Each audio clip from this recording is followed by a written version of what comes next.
ChatGPT gives surprisingly good medical answers, but does it really know what it's like to be an actual doctor? So today we're going to put it to the test. I've asked ChatGPT its top 10 medical questions that it gets asked every day online, and I'm going to see whether I agree with them and also give a bit of extra input on each question. The reason why I'm doing this is simply to prove a bit of a point. I get tons of patients coming to see me every day, and they're always telling me, I looked up my symptoms online and this is what I found, and that's why I came to you, because I believe that this is a big problem. So without any more delay, let's get right into the questions. So on to our first question. What's the normal blood pressure? And this is the answer that ChatGPT gives. Basically, it says your systolic blood pressure is about 120 with a diastolic blood pressure of 80, meaning a normal blood pressure reading is below 120/80 millimeters of mercury. And then it gives you a table here, basically of different levels of high blood pressure. And rightly so, it also gives you a bit more information on the American Heart Association in terms of its references, which is pretty good. And this is accurate, but with some caveats. So as I said, this is true, but context really matters in these situations. You can get a really young person who's had a ton of coffee in the morning with a ton of stress, and they may have one singular high blood pressure reading. This does not mean that they actually have hypertension. What we prefer to do is to diagnose these things over time. So if we see multiple readings, or if one of my patients has a cough at home, I'll tell them to check it daily and send me the readings. And probably the most accurate way of doing it is actually to do what's called a 24-hour ambulatory blood pressure reading, which is where we put a blood pressure cuff on you, and you can check the blood pressure basically every 30 minutes during the day and every hour at night, and then you get a good average, which is a much more accurate way of judging someone's blood pressure. So I would only really worry if someone's blood pressure is about 180/110 and they are symptomatic. That is an urgent case or an emergent case. Whereas even patients that have a high blood pressure of 180/110, if they're asymptomatic, although you need to get that blood pressure down, it is not an emergency right then. And often I find patients see a high blood pressure reading, get more stressed out, and their blood pressure goes even higher. Then on to question number 2. What is the healthiest diet? So ChatGPT gave 3 answers for this. It gave the Mediterranean diet, the DASH diet, which is more appropriate for hypertension. Maybe it's using some of its memory due to our previous question. And then mostly plant-based, pescatarian or vegetarian inclined diet. And even rightfully so, it actually includes this information here, which I totally agree with. I mean, I think the most important thing in these situations is to do the best diet for an individual is the one that you can stick to, that's also practical. If your diet requires you to eat tons of imported avos every day, it's obviously not always practical. So you need to have something that's affordable, that you can keep up with, that's going to work for you, and that you can stick to. Another aspect to remember in terms of diet is it should also be catered towards your own comorbidities. For instance, if you have elevated cholesterol, you should adjust your diet for that, or diabetes, you should adjust your diet for that, and other things in life. If you're doing an excessive amount of training, like for a marathon, you need to adjust your diet. You cannot just eat the same diet you were doing before when you were inactive.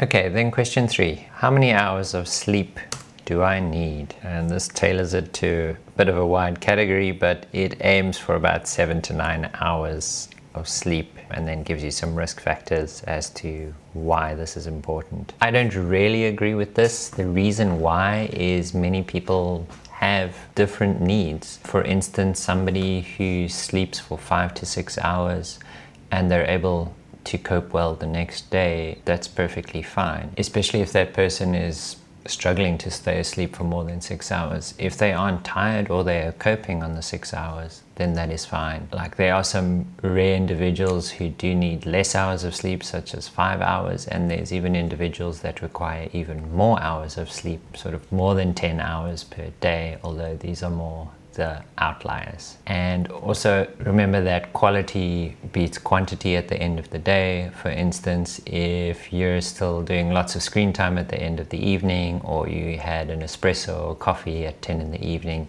you're probably not going to get the best good night of sleep, even if you get a full 8 hours. Then question number 4, how much exercise is enough? And Chat's answer is pretty predictable. It recommends the 150 minutes of moderate intensity exercise per week, or 75 minutes of vigorous activity, which is recommended for good health. And I see here it also adds a little bit of strength training, which is great. It previously didn't actually give me that. And I totally agree on this, but also once again, this comes with some caveats. You can follow these guidelines, but you obviously don't want to just get straight into doing 150 minutes per week, especially if you're quite unfit or you haven't been exercising for a while. You need to start somewhere. And I think at the end of the day, if you're just showing up and you're being consistent, as long as every week is more than the last to get you to those 150 minutes, then that's better than the previous week, and that's always valuable. The other thing which Chat also did mention is doing your strength training, as cardio is not everything, and actually strength or resistance training is probably much more beneficial these days, especially as you get into your older years where you can become quite frail. And they found that in terms of longevity, this is much more valuable than just doing cardio. Okay, on to question number 5. What causes anxiety? And Chat says that it's a mix of biological, psychological, environmental factors, and there's normally not one singular cause, and gives a brief breakdown over there. I think that its description is quite accurate, although tell that to somebody who's just come off 4 night shifts, who has a terrible boss and 2 very young children that they have to look after as a single parent. Telling them that their anxiety is from a combination of situational genetic factors is not really going to go down well. Anxiety is all around us these days. There's burnout, there's social pressures.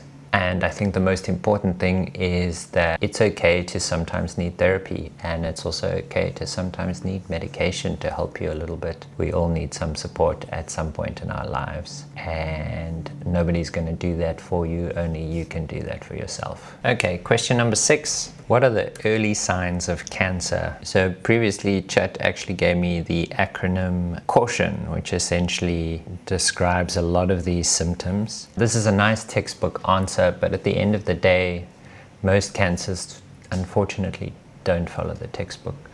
And that's the biggest issue, is that we do struggle to detect cancers early, and that's the best way to actually treat them, is by detecting them early. I think the big red flags are things that don't feel right, particularly loss of weight, change in bowel habits. If you have a strong family history of cancer, it's quite important to bear in mind what those cancers are and what the necessary checks are to do. Your gender-based checks, so obviously in women you should be getting your mammograms, your pap smears to exclude cervical cancer. Men should be checking their bits, and also should get their prostate checked from about the age of 50. But you can check these things earlier if you are having symptoms before then. I think the most important thing is to have a discussion with your doctor and decide what is necessary for you and what is valuable. There are some tumor markers that exist. They are not actual great screening tools. These are much better for patients who actually have a diagnosis of cancer, and then these markers are used as a way to see how their treatment is going. This is not a great way to actually screen for cancer, as sometimes they can be raised for other reasons, and then this causes a lot of panic and unnecessary testing. And question number 7, what are the symptoms of a heart attack? And Chat naturally gives that most of the symptoms are chest pain, discomfort, sometimes radiating up your chin or down your arm, shortness of breath, some nausea, lightheadedness. They even include some atypical symptoms such as heartburn, which is quite good. And I think that this is quite an accurate representation of the signs of a heart attack, bearing in mind a lot of these symptoms encompass many other conditions. That's why it's important to rather get to a hospital or to a doctor, so that they can exclude all the dangerous things first, including a heart attack, and then go on from there to figure out what the possible cause is for your chest pain. Another thing to bear in mind is this is the most common and typical situation. Diabetics sometimes present with silent heart attacks, where they don't actually feel the heart attack at all, even while they're having one. I think probably the most important thing is don't wait and see, as the longer you wait, more heart muscle damage occurs. So best to actually detect early and test early to figure out what's going on. And question number 8, what's the difference between type 1 and type 2 diabetes? And Chat goes on to say that type 1 diabetes is mainly an autoimmune reaction where you destroy your insulin producing cells in your pancreas, which is accurate, with a typical onset in childhood or adolescence. And then goes on to describe type 2 diabetes mainly being about insulin resistance, and that the pancreas basically gradually can't keep up with enough insulin due to the mix of insulin resistance, and then later on you get some insulin deficiency. And normally this occurs in adulthood, and it mentions that this is mainly due to obesity and sedentary lifestyles. This is all accurate, although remember that in type 1 diabetes, although it can be autoimmune, there can be other causes. For instance, if somebody was to be in a traumatic accident and injure their pancreas, or if they were to have a severe infection which affected their pancreas, this could also cause a type 1 diabetes. It can even be alcohol induced. The other thing to remember with type 2 diabetes is it's not all about someone being fat and lazy. It's also got a lot to do with your genetics. Chat also mentions here that mainly in type 2 diabetes, it's about changing your lifestyle and going into oral meds and insulin. These days there's a lot more treatment options orally, but also with newer injectables. Most of you have probably heard of things such as Ozempic or Mounjaro, which can also be used to help manage diabetes and weight loss in these cases. And question number 9, how can I prevent osteoporosis? And Chat basically says get enough calcium, get enough vitamin D, and exercise regularly, avoid smoking and alcohol. And then it goes on to also say check your medications and hormone levels. You can get a bone density scan, which is quite important mainly in women. I think one of the bigger things to realize here, besides your dietary causes, is that resistance training is really important in preventing osteoporosis, as this strengthens your bones, and the younger you start doing this, the better. Another important aspect to remember for women especially is if they are on hormone replacement therapy, this also helps to prevent osteoporosis along with exercise. Essentially remember that what your bones need actually is some stress. Think kettlebells, squats. You don't necessarily have to just do weights. This can be things like Pilates. All of that will put some stress on your bones and will hopefully prevent osteoporosis, along with, of course, all the other benefits of exercise. So the final question for chat today is, how do I lower my cholesterol naturally? Chat obviously goes into eating a more healthy lifestyle, having more of your omega-3 fats, so from your fish, and also increasing your fiber. Fiber is quite great because that actually helps to bind cholesterol in the gut, so you actually excrete it and don't absorb as much. And then it goes on to say use your healthy fats to replace butter with olive oil, etc., and avoiding your trans fats, which is quite important, and rather more plant-based sterols. Exercise is also important. Once again, your 150 minutes of moderate intensity exercise, and also maintaining a healthy weight.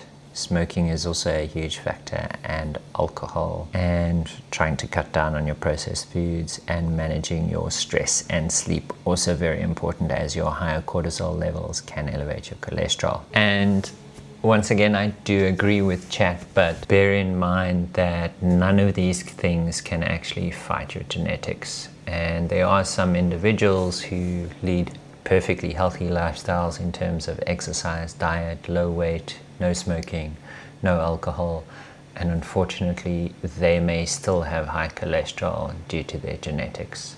And you can't fight that, at least not currently.